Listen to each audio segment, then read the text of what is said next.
செயலாளர் அவர்களுக்கும் ஏனைய நிர்வாகிகளுக்கும் தமிழக வெற்றி கழகத்தின் நண்பா நண்பி அனைவருக்கும் என் முதற்கண் வணக்கத்தை தெரிவித்துக் கொள்கிறேன். இங்கு இந்த பொதுக்கூட்டத்தில் இருக்கும் மகளிர்களை பார்க்கும் பொழுது அவ்வளவு பெருமையாக உள்ளது.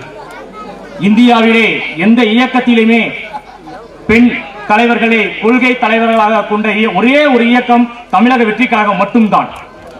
அதற்கடுத்து இந்த சட்டமன்ற தொகுதியில் 29 ஆண்டுகளாக சட்டமன்ற உறுப்பினராக இருக்கும் அண்ணன் அர சக்கரபாணி அவர்களின் செயல்பாடு மிகவும் வேதனை அளிக்கும் செயல்பாடு. இந்த ஒட்டஞ்சத்திர சட்டமன்ற தொகுதியிலே எந்தவித வளர்ச்சியும் அடையாமல் அவர் பார்த்துக் கொள்வதுதான் அவர் முதல் வேலை. அவருடைய ஒரே ஒரு கொள்கை மக்களை வாக்காளர்களை பார்ப்பது மட்டுமே. வாக்காளர்களுக்கு தேர்தல் நேரத்தில் வேண்டியவற்றை கொடுத்து அதன் மூலம் வெற்றி அடைவதுதான் அவருடைய ஒரே இலக்கு.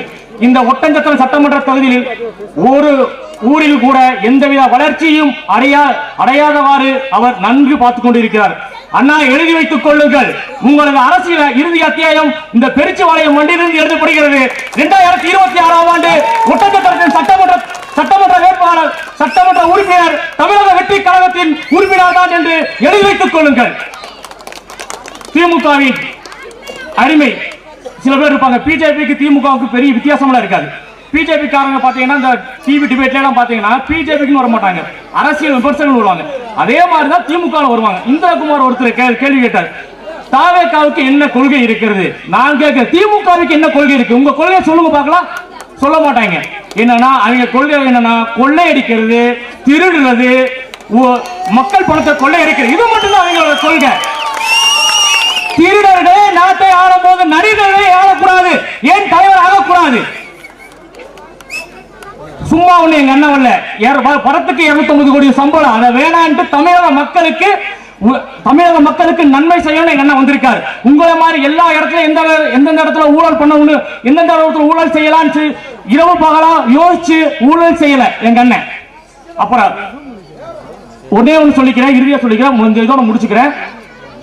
நான் அனைத்து இந்திய அண்ணா திராவிட முன்னேற்ற கழகத்தின் தொண்டர்களுக்கு மட்டும் நான் முன்னாள் ஒரு தொண்டராய் அண்ணா திராவிட முன்னேற்ற கழகத்தில் இருந்த காரணத்தால் ஒரு வேண்டுகோள் வைக்கிறேன். புரட்சி தலைவி அம்மா அவர்கள் சொன்ன ஒரு சொல், எனக்கு பின்னாலும் இந்த இயக்கம் 100 ஆண்டுகள் இருக்கும் என்று. ஆனால் அதை அம்மா அவர்கள் இருந்த பின் 6 ஆண்டுகளிலே முடித்து விட்டனர்.